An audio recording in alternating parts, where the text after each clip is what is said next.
Hey guys, it's me, Seren, back with another video. Today's video is going to be a review of The Batman by Matt Reeves, which I saw last weekend, opening weekend.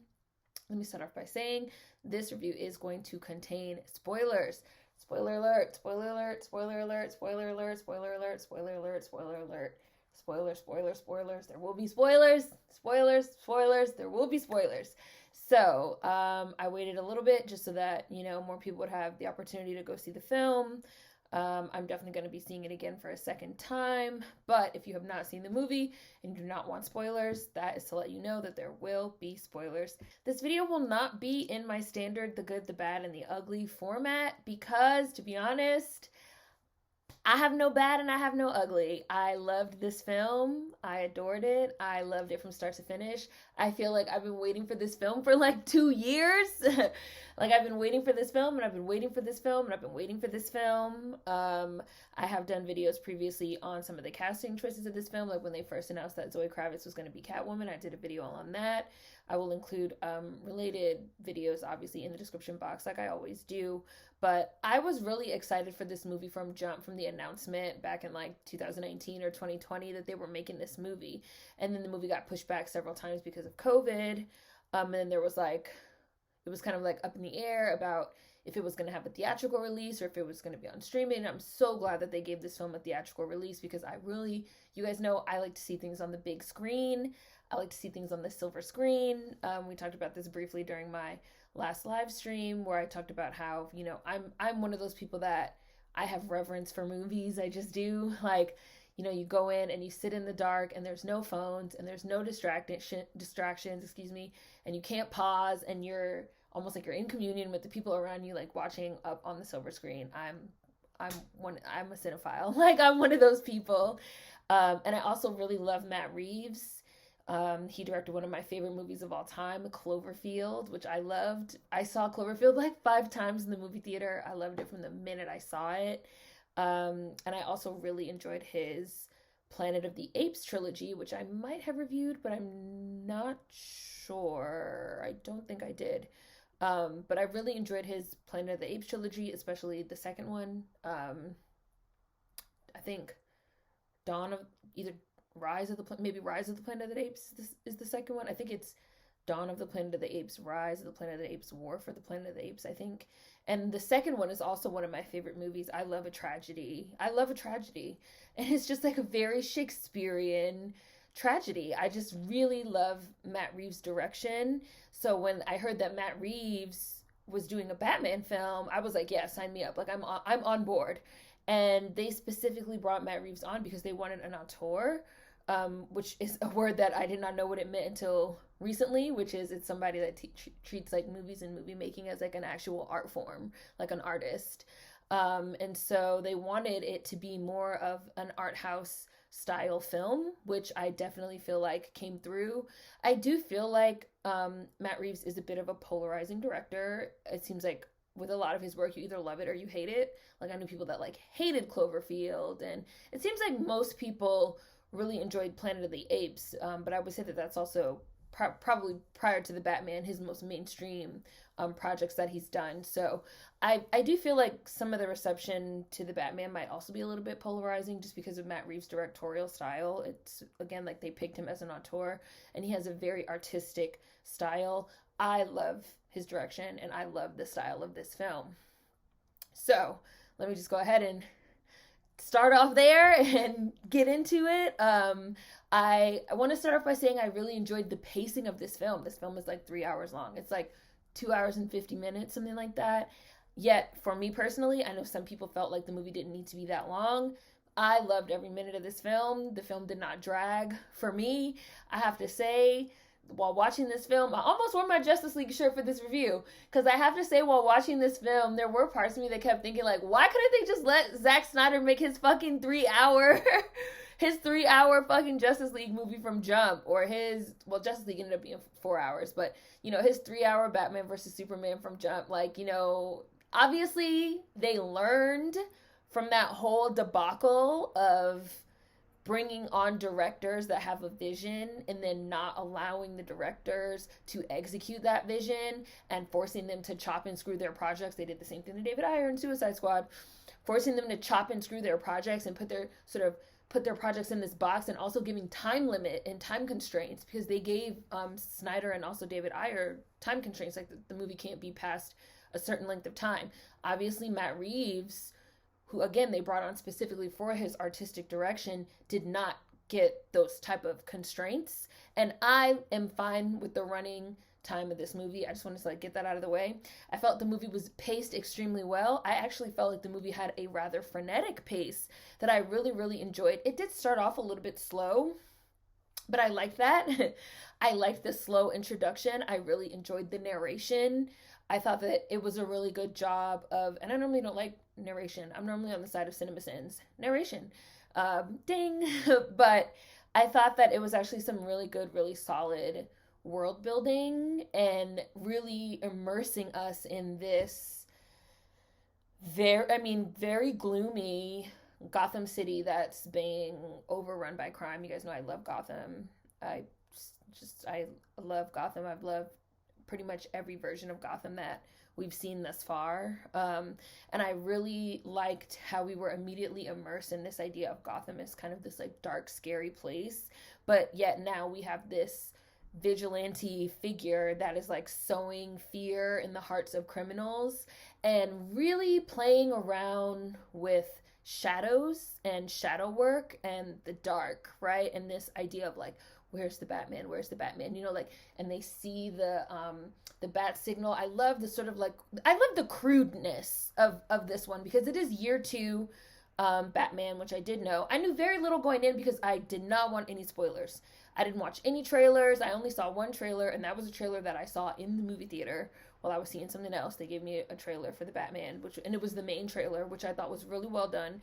One of the smartest, best done trailers that I've seen in years, because I stopped watching trailers because the trailers nowadays, they fucking give everything away. They give away the whole movie. Pet Sematary was the last straw for me. Like, they give away the whole entire movie. So I was like, I don't want to watch any trailers. I didn't watch any of those, the Bat and the Cat trailers. I didn't look at behind the scenes footage. I didn't look at production photos, set photos. I didn't want to know anything. I didn't want to know how Catwoman was going to look. I really didn't even want to know how Batman was going to look. I didn't want to know how Commissioner Gordon was going to look. I was really excited about Jeffrey Wright playing Commissioner Gordon. Super hype. So I was just like, I want to go in like with a totally fresh, clean slate. I don't want to know anything about the plot. I don't want to know anything about anything. I just want to sit there and watch this movie.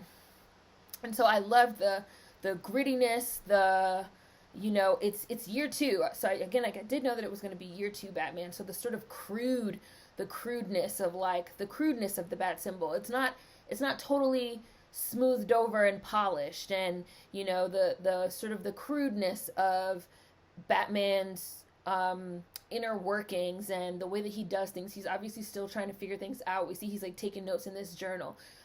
Year 2 of the Gotham Project. I love that. And his cave is like not what we're used to. Like it's still obviously being put together. It's like very sparse. It was a fresh take on Batman. You guys know Batman is my favorite. Batman is my number 1. Batman's my number 1. So it was a very fresh, unique take on Batman, and I really enjoyed the perspective of a young Batman that's still sort of finding his way and feeling out who he's going to be in Gotham, and the way that was introduced to us as this starting point of, and Batman is like a fucking brute. Like, this starting point of him as a real brute that kind of hasn't figured out yet what's going to be his motivation as this figure in Gotham. And right now he's like walking the fine line, like he's almost one of the villains, which you guys know is something that I love about Batman. That's something I've always loved about Batman, is that dark element of Batman, that noir element of Batman. But the fact that Batman is fucking psychotic, like Bruce Wayne is a psycho, like this is a grown man that dresses up in a fucking giant bat costume so that he can run around and beat the shit out of people. Like, that is why, like, Joker and Batman are flip sides of the same coin.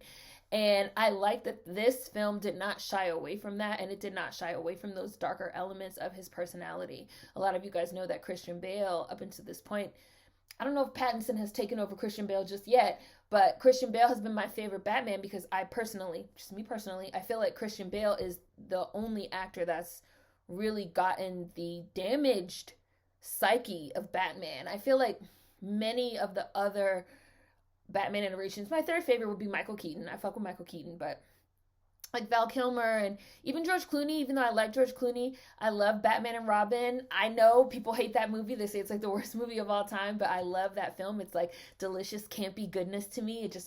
It reminds me of my childhood. I've seen that movie so many times. I really loved also in that one. To me, that one was like a comic book come to life, like bright colors and the Flash and the nipples on the costumes. And, you know, I love seeing Robin. I love seeing Batgirl, like Mr. Freeze and Poison Ivy. And I just love that one too because it's like so campy and fun. It's really in the spirit of the 1960s television show and the 1965-66 movie for me, in my opinion.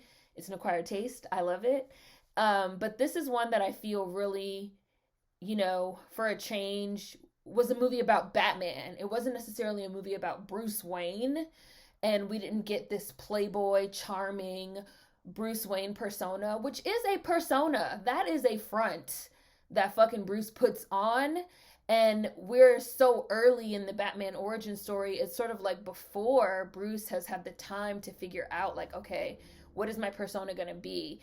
And I love that the Riddler character even said to him at one point, like, that mask lets you be who you are. To me, I also felt like that was a nod. It's Chris Nolan's film when Heath Ledger's Joker says, "You're just jealous because I'm a real freak and you have to wear that mask." And Christian Bale says, "Maybe you're right." Christian Bale is the American Psycho. Like, Christian Bale is like the perfect casting for somebody that can put on this facade of quote unquote normalcy, of charm, of this playboy persona. Oh, and let's get in the fountain with the supermodels, and also be this fucking brute and this like really psychologically disturbed and damaged individual that is Batman. And I really liked seeing that dive into the Batman element of it for a change with Robert Pattinson. Yeah, so my camera froze. I don't know why that happened. That hasn't happened in years. I have no idea why that happened. I even have like a new camera and everything. I don't know why that happened. And I didn't have my camera up because I'm looking at my notes. I don't know why that happened, but apologies. I saw that my camera froze. So anyways, back to, I really enjoyed the noir element of the film. I really enjoyed the mystery element of the film. Batman is the world's greatest detective, which at one point was said in the movie. And I was like, they said it! The world's greatest detective. And so I love the element. I thought the Riddler was really the perfect villain to introduce year 2 Batman, because we get to see Batman solving riddles. We get to see him solving puzzles. We get to see him actually doing some detective work and working to solve this mystery. I really enjoyed the team up and the partnership of both Batman and Jim Gordon, as well as Batman with Selina Kyle, to sort of investigate. Like, I really love, like, Jim and Bruce were like Abbott and Costello. Like, I really loved how Robert Pattinson and Jeffrey Wright played off of each other. I thought they did a really, really good job. I thought that this film was actually not too dark, even though I know I just like went on and on about like how I enjoyed the darkness of the film, which I did, but I didn't feel like it was too dark. I felt like there were some really good interjections of comedy, and especially in the way that Batman and Jim sort of play off of each other.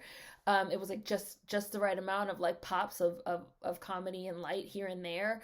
I really loved, for example, the scene where they go to investigate the orphanage. That was a great scene. That was actual detective work. I really loved the scene where he puts the contacts in the earpiece on Selina Kyle and he sends her into the club. That, it's noir. Like, it's noir. And even the way that it was filmed, the way that it was lit, and the colors and the pink and the neon and the wigs, and Catwoman as this very sexy yet scrappy sort of femme fatale, and somebody that's a friend to Batman, and somebody that's, you know, an equal to Batman, I thought was so on point for the genre, for really bringing in those noir elements. A lot of you guys have heard me complain before about how, even though, you know, I love Roger Ebert, may he rest in peace, he was my all-time favorite reviewer and critic.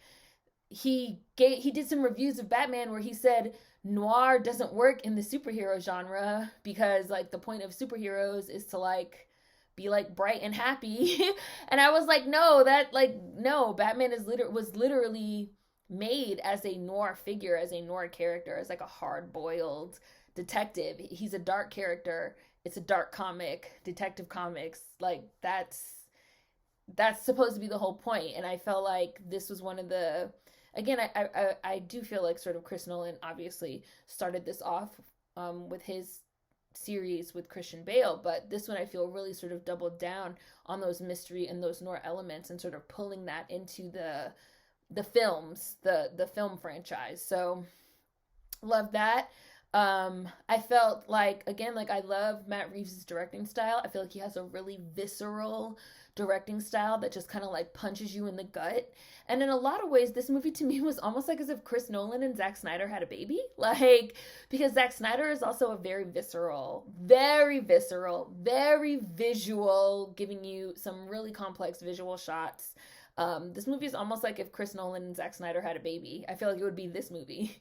Like, the seriousness of Chris Nolan, the art house sort of style of Chris Nolan meets the very visceral style of Zack Snyder, where you feel those punches, you feel those movements.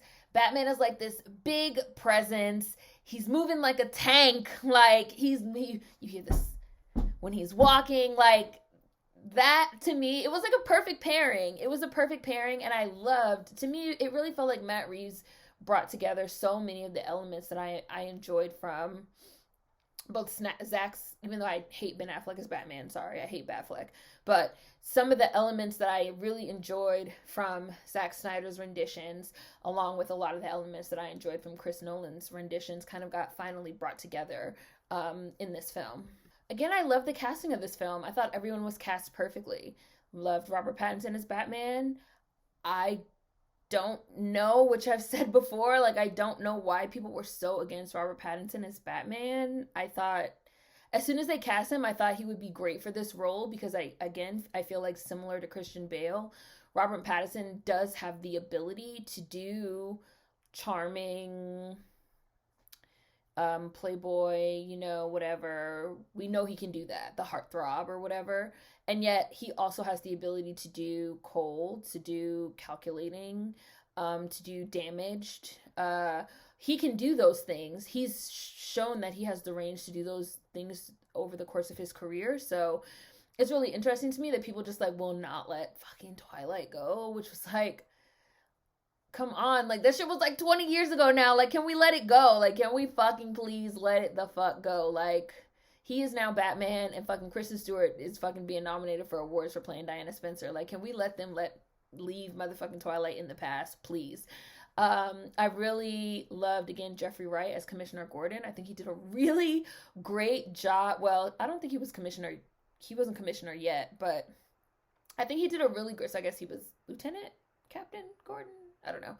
I don't know those police terms, but I thought he did a really great job as somebody that basically serves as Batman's moral compass in a lot of ways. I feel like these roles tend to fall to Jim Gordon and also to Alfred, which I also really loved Andy Serkis as Alfred. I loved seeing these characters all slightly younger. You know, this is probably the youngest Alfred we've seen. The youngest Jim Gordon that we've seen, definitely the youngest Batman that we've seen, because again, it's only year 2. So these are characters that we're familiar with, but that are in a different stage in their lives, in a different stage in their evolutions, and they're in a different stage in their motivations, they're in a different stage in their actions and their behavior. I also really love the little nod in this one to the fact that Alfred is obviously the person that taught Batman how to fight, right? So I'm hoping they've already, like, greenlit a sequel and greenlit spin-off television shows and greenlit all kind of stuff. So I'm hoping that in a sequel we can see some Andy Serkis fighting, maybe with his cane, beating the shit out of people. I'd love to see that because, like, obviously Bruce's parents died when he was little. And we have gotten like previous, again, in Nolan's previous sort of canon backstories of like, Bruce learning on the streets and, learning after running away from home. But I really like this kind of retcon of like him being taught to fight by Alfred. I like that. I like that idea a lot. And I like Andy Serkis's take of Alfred as somebody that has a little bit more steel, a little bit more flint, a little bit more grit, a little bit more oomph, like not so genteel, even though I love genteel Alfred, just like everybody else, but somebody that's really, raised Bruce and taught him how to be a survivor. I think that was really, really nice. Zoe Kravitz to me was fantastic as this scrappy, young Selena Kyle. I loved her so, so much. I thought that this film did such a good job of showing us Bruce and Selena and their chemistry and the sort of tragedy. Matt Reeves can do tragedy, the tragedy of their sort of doomed love affair, even though it didn't get quite that far, but their friendship, their partnership, and why they continuously have to go these separate paths, even though they're so similar, and why Catwoman and Batman have this bond. I felt was captured really well, the best for me since Michelle Pfeiffer and Michael Keaton in Batman Returns, the best portrayal of the bond between Catwoman and Batman. I did not like Anne Hathaway's Catwoman at all. Like, I fucking hated it. I thought she was terribly miscast. But in this film, I felt like, these two people, they should be on a similar path because they're not so different, and yet they have to continuously diverge paths because of personality, because of not personality is not the right word, but like motivation, like getting into like, what is your motivation? Why are you doing what you're doing? Who are you? And in these very early stages of figuring out like, who are we going to be? Who am I as Catwoman? Who are you as Batman? Who are you as Jim Gordon? Jeffrey Wright was really exceptional. I love him in everything. As soon as I heard he was attached to this project, I was like, Jeffrey Wright, Matt Reeves, sign me up. Want to see it. And I loved his portrayal also of Jim Gordon as like a stand-up person, a moral part of a moral compass to Batman, somebody that understands that fucking corruption is rampant in Gotham. It's rampant in the police department. It's rampant in the politics. It's fucking rampant everywhere. And just having this, being like, I can only trust you. I don't trust anybody else in here. I can't trust anyone but you. You're the only person I can trust. And then Batman being like, well, you're the only person that I can trust. So we have to lean on each other and we have to be partners, and really laying the foundation for what we know later on will become a very strong, very important partnership that is really foundational to getting rid of the crime in Gotham. They like laid that foundation here in this movie, and I thought they did such an excellent job. I loved it. And like I said, I love to see them working together, doing the detective work. I just love the way that Jeffrey Wright played Jim. Loved it. I also want to say that I feel like DC has been doing their women characters in film really, really well. You guys know I love Birds of Prey a lot. I loved Journey's Black Canary. I really liked Mary Elizabeth Winstead's Huntress. I loved Rosie Perez. I loved, because I reviewed that one as well, I loved Harley's fighting style in Birds of Prey. I also really enjoyed Selena Kyle's fighting style in The Batman. I felt like Zoe really got her personality down. Like, to me, this is a version of Catwoman and Selena Kyle that I kind of feel like I've been waiting to see. Like, just somebody that can really go toe-to-toe with Batman. And Michelle Pfeiffer could definitely go toe-to-toe with Batman, but that movie came out in like 1992. Like, it's literally 2022. And I'm happy to finally see another character that's not that's her own character. Like, she's not very similar to Michelle Pfeiffer's character at all. She has like a totally different fighting style. Michelle Pfeiffer was with the whip. I mean, I hope the whip does get introduced at some point for Zoe's character. But it was really interesting seeing like the sort of slinky seductress that's, again, also really scrappy and a fighter and a survivor. And we see her fight quite a bit. Like, she had several fight scenes that I thought were really excellent. And I love the way that they portrayed Selena's personality. Like, I kind of felt like this is what they were sort of going for in Gotham, the show Gotham. which I didn't finish, even though I heard it picks up and it gets really good towards the end. But I just felt like they really nailed it here with this movie. Also, want to say, while I'm talking about sort of retcons of characters and different portrayals of characters, I love the retcons of Bruce's parents here as well, because we always see that like Bruce's parents were like amazing people, like whatever, like, you know, like whatever, like the Wayne's cool, like they're good people, whatever. Not to say that they're now bad people, but I thought that this retcon of his mother being an Arkham, I really enjoyed, and having a history of mental instability, obviously Arkham Asylum, and even being institutionalized, and Bruce's father trying to cover it up because they're super rich people and they have this image that they have to keep up. And even when Alfred said, you know, like, your father didn't care like what people thought, but, you know, it hurt your mother, and so he tried to like smooth it over, and he made a mistake. He went to Falcone. Loved the fucking dude from fucking Transformers as Falcone. Such an interesting choice. Really, really worked. Obviously, I also really liked Colin Farrell as the Penguin. The prosthetics looked amazing. They definitely deserve some type of awards for hair and makeup, because he's totally unrecognizable as Penguin, but it doesn't look like fucking prosthetics. He's also great as the Penguin. Again, like with the pop of flair and comedy, he was really good there. Paul Dano as the Riddler, I also really enjoyed, but I'm gonna get to that. I'm gonna get to him. I'm not ready to talk about him yet, but I love so many of the retcons here. Again, because we're basically starting at the beginning, so we can kind of come up with whatever story we want as to who these people are and what their motivations are and what are some of the things that they've done. And I know there's going to be people that hate this retcon of Bruce's parents, because like the Waynes are supposed to be amazing people. They're going to feel like, you know, what's the purpose of this? But like, they're rich as fuck. Like, they have to have some type of like shady dealings in their past. Sorry, not sorry. And I just feel like this also makes them more interesting, because this also gives us more backstory on how rooted the Waynes and the Arkhams are in Gotham. I liked that little twisty a lot. I also liked the culpability that was put on Bruce for not handling the Wayne affairs. They're basically able to use this renewal fund, which is a fund that, spoiler, they're basically able to use this renewal fund, which is this fund that Bruce's father set up basically as an endowment to the city to ensure that I'm just going to put it loosely, that there was funding for things. And basically this turned into like a honeypot for all the criminals in Gotham, which included the police and the politicians. Everybody's just dipping into it and taking money out and also using it for money laundering for Falcone.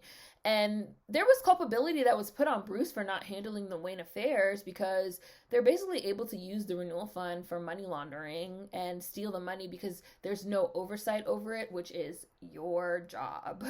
Bruce Wayne, you're obviously an adult. You're obviously old enough to be running some of the affairs of Wayne Industries.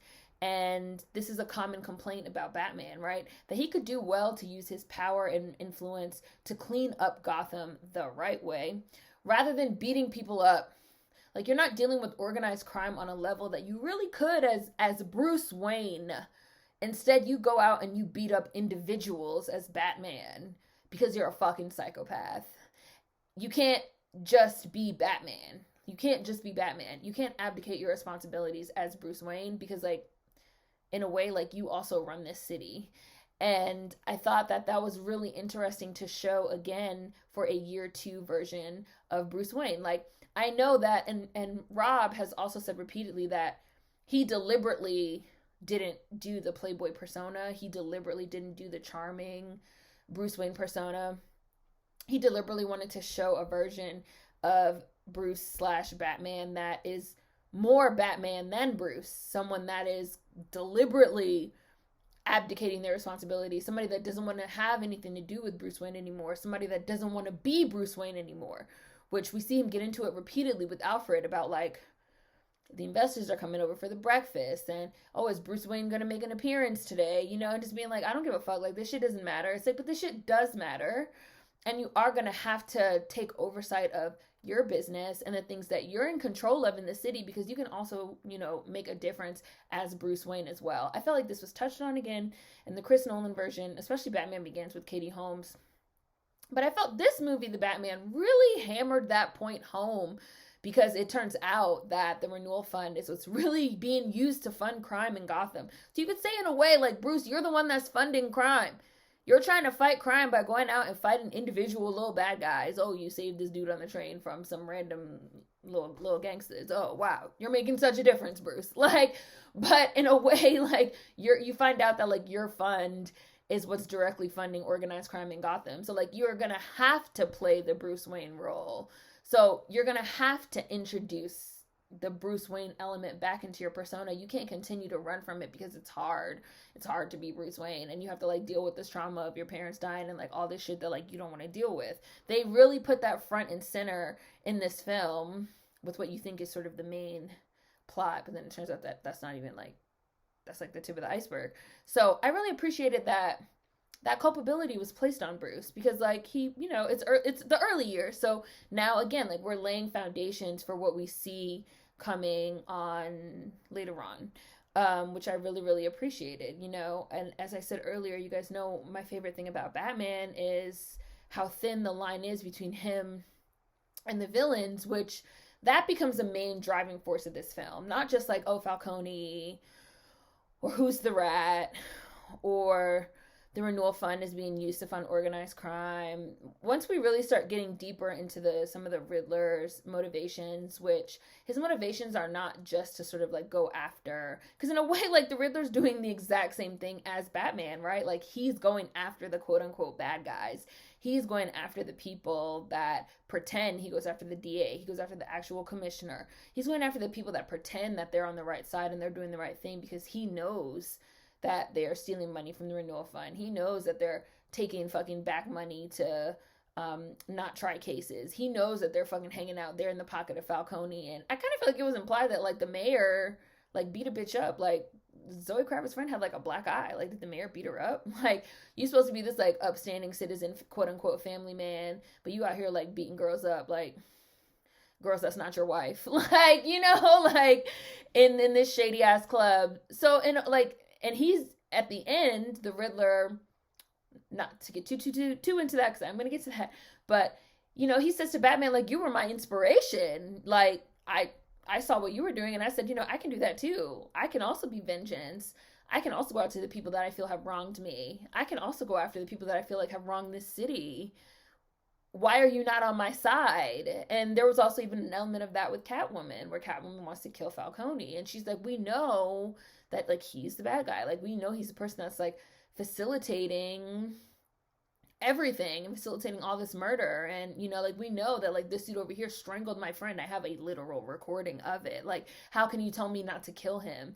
And so, again, it's sort of Batman sort of finding, where is his line? Where is his line that he won't cross? Again, who is he going to be? Is he going to sort of, and that's just, like, the moral, that's the core of Batman, this question of who is he going to be? Are you going to be one of the quote unquote villains or bad guys? Because you're inspiring them.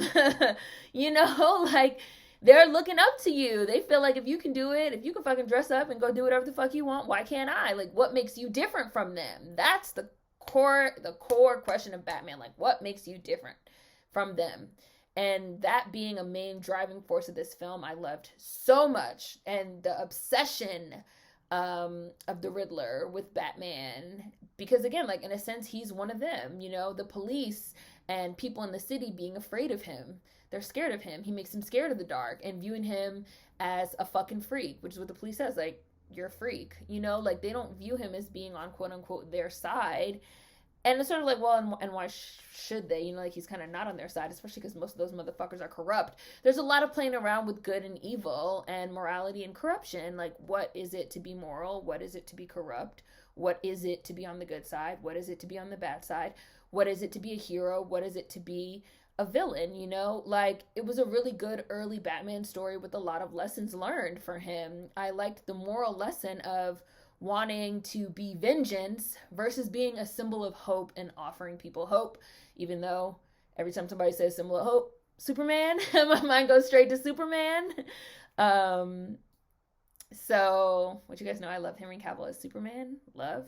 But, you know, that's a good, solid question. Like, you don't you don't want the people to be afraid of you, because then there's really no difference between you and them. And I thought that was encapsulated really well in the early scene versus the closing scene as a good visual progression of Batman's morals and values. In the early scene, after he comes out of the dark and he saves the dude from like the little gangbangers, the dude is still scared. The dude is like still on the ground, and he's like, please don't hurt me.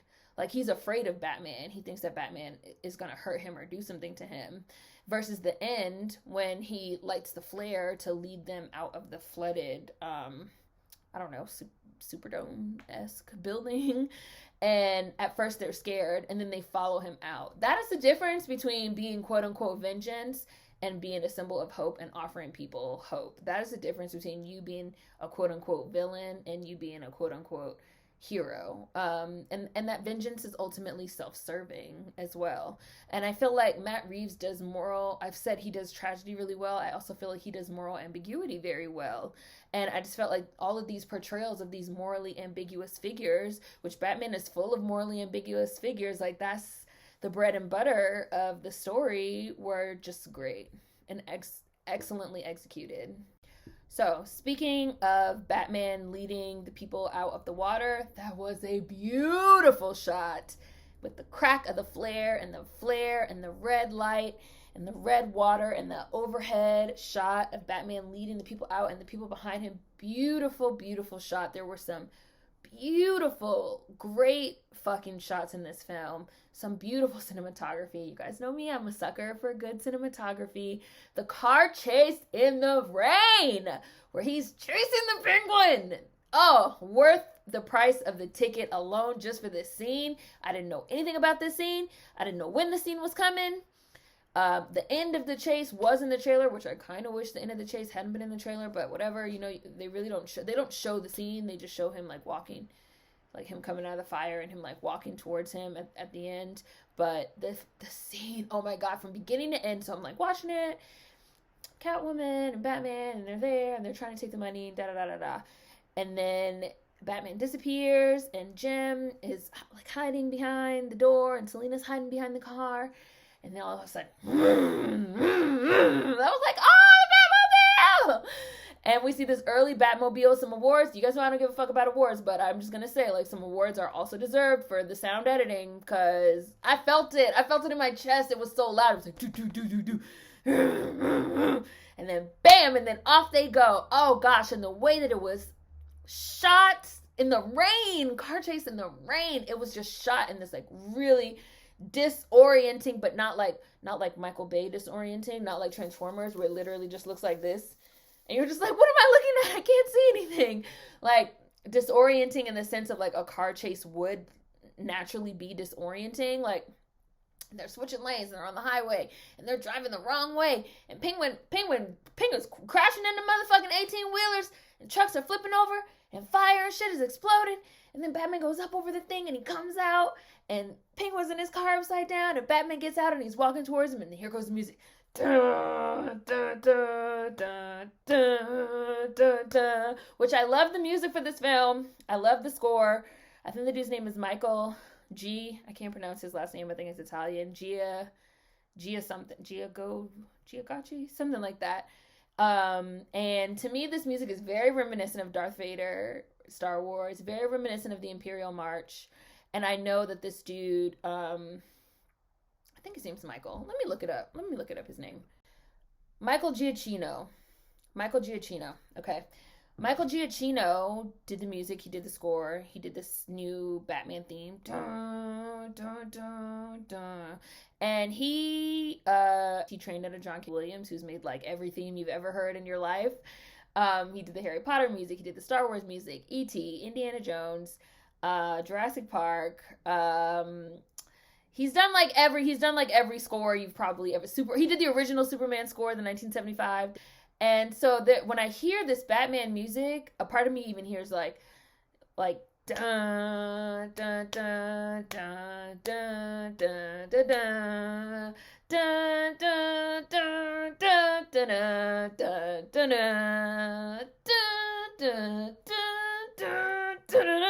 dun dun. And I love Darth Vader. I love Darth Vader. Darth Vader's like one of my all-time favorite characters, and I also love Anakin as well because it's a tragedy, right? Like Anakin becoming Darth Vader is a tragedy. Oh, it's a tragedy. I love a tragedy. I just do. I don't know. Don't ask me why.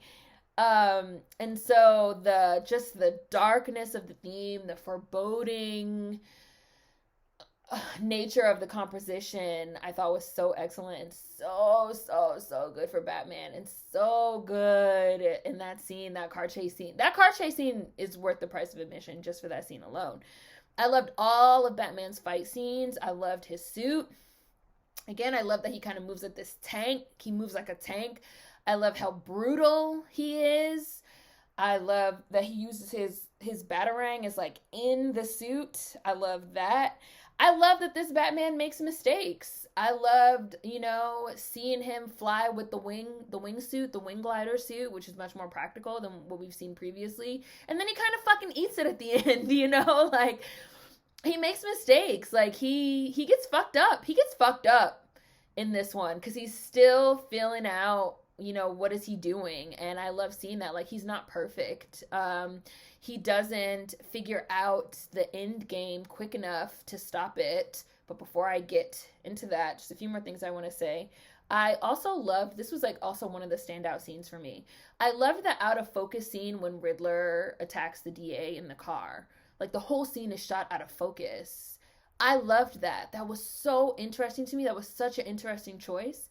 And then we pull out of the car. We see him put the thing around his neck. Can't tell what it is. We see him put the thing around his neck. And then we come out of the car and we just see these flashing, these lights, this red and blue. Just, again, like, they brought Matt Reeves on as an auteur. They brought him on to be an artist. And for some artistic direction. And I definitely felt like there were some very interesting art house choices that were made in terms of the visual, visceral nature of these shots. Really appreciated that. Really appreciated that. So let me get back to what I was just saying about some of Batman's mistakes in the end game. I found the end game here chilling. The actual real end game with the Riddler and his, 500 incels. Again, spoilers. And his 500 incels, and the fact that Batman actually doesn't figure it out until it's too late. I greatly enjoyed the high stakes of, him blowing up, because basically Gotham is Manhattan. Manhattan is an island. Of him basically blowing up the flood walls and doing some low level flooding in Gotham. He didn't like completely destroy Gotham, but he did flood the city. And I really appreciated the high stakes and that Matt Reeves pulled the trigger and followed through. Batman did not save the day in the nick of time. He did not figure out the riddles quick enough. I really loved the interaction between Batman and Riddler in the cell, where Riddler's like, oh, I guess you're not as smart as I thought you were. Because it's year 2. It's year 2, So he's bound to make mistakes. But it takes some balls to do that, make a movie where everything is not okay in the end, where Batman doesn't swoop in and figure everything out and save everything in the nick of time.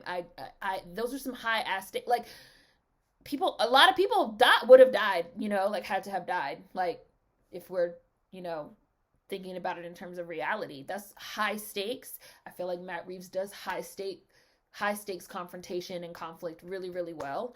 And again, I found the incels, him having this like social media following and enlisting these incels to sort of dress up like him and also like fight on his behalf, because it's like, okay, this is the plan. I'm going to like flood the city. Everybody's going to go into, I just keep thinking Superdome because I just keep thinking of Katrina, even though I know that's not what it's called. So forgive me, but everybody's going to like go into the Superdome. They're all going to go into this space, and then you guys are going to already be there. I'm going to already be caught. I'm going to be locked up. Even that's like a part of the plan. And then you guys are just going to like pick them off, snipe them. You guys know what I mean. I just found that to be really chilling, because I thought it was a really bold choice. Again, I feel like this is going to be polarizing. There's going to be some people I feel that don't like this element of it.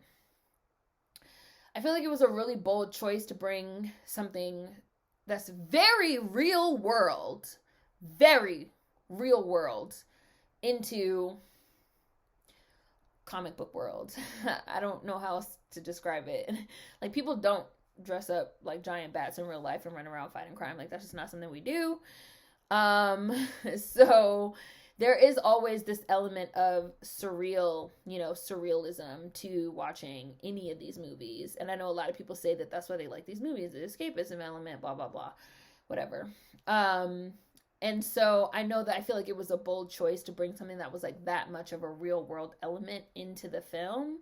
But I also felt like it was so smart and again, just like very chilling because like that's probably what would really happen. Like somebody like the Riddler would, of course, have because number one, he's a fucking narcissist. Like he's a fucking the Riddler is like a super fucking egotistical like with his riddles and like his intelligence. So I feel like of course he would want to like bring other people in to the plot, and of course other people would go along with the plot. I feel like a lot of a lot of this film is also about how inspiration works and how things touch people and how it can even touch them in a way that you never thought and in a way that you never imagined. Like when Riddler is so shocked that Bruce is like not pleased and not on his side, and he's like almost like, I did this for you, I did this because of you, like I am vengeance. And when after Bruce like stops the incels, the snipers, and they say like, who are you, and they say, and the guy says like, I'm vengeance, like Riddler feels like he's exacting vengeance on the city for the city being corrupt, and like the city has to be washed away, and like everything has to go. That was inspired directly by Batman, and Batman being like, this is not what I wanted. Like this is not what I was trying to do. Like maybe I'm going about this all wrong. Things need to change. That's like I said, I thought that Endgame was so smart, very clever, very and chilling because again, Matt Reeves pulled the trigger, he didn't follow through. We saw the fucking flood.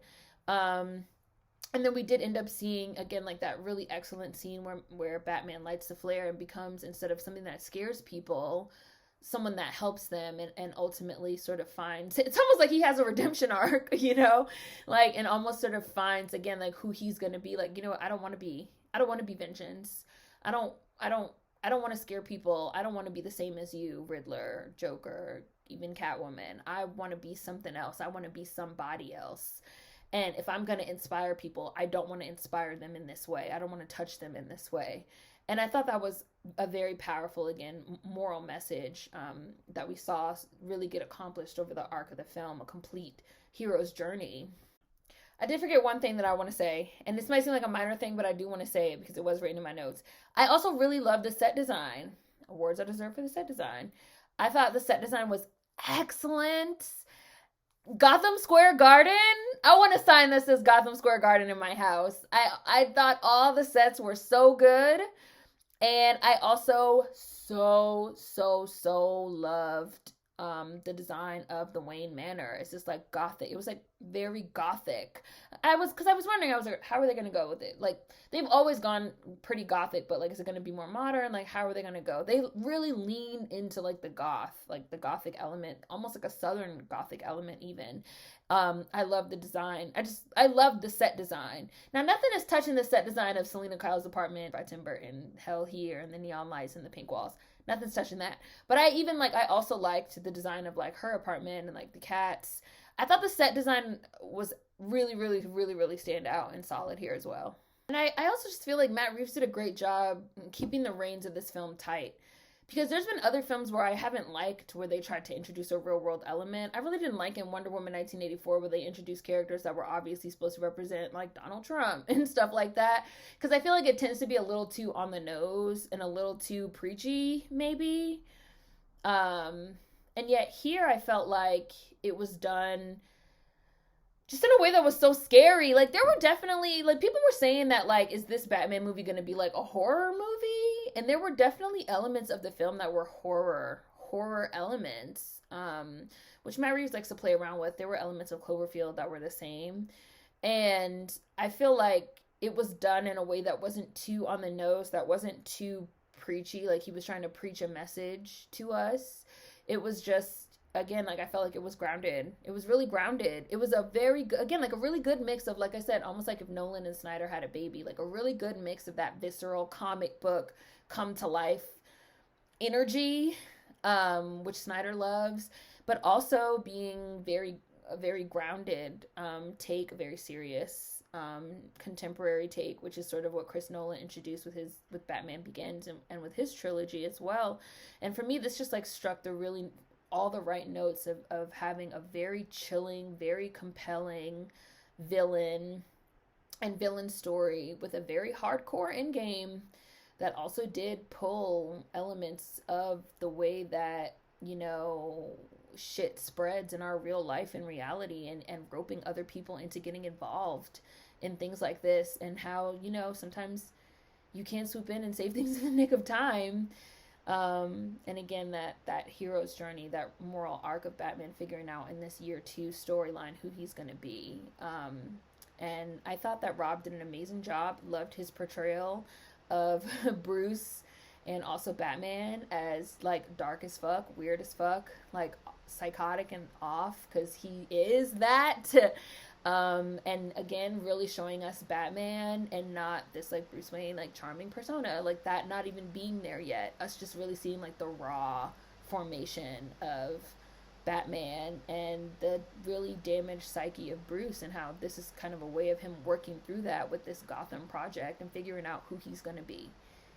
I thought it was so good. I thought it was so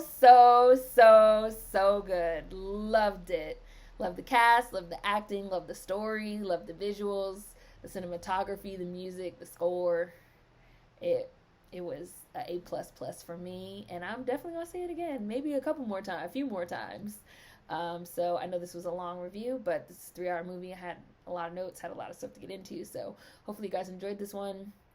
Again, I will include links to other movies, similar movies, and related things that I've reviewed in the description box. So let me know what you guys think in the comments. Food for thought as always. See you guys next time. Peace! Dun, dun, dun, dun, dun, dun, dun, dun, dun.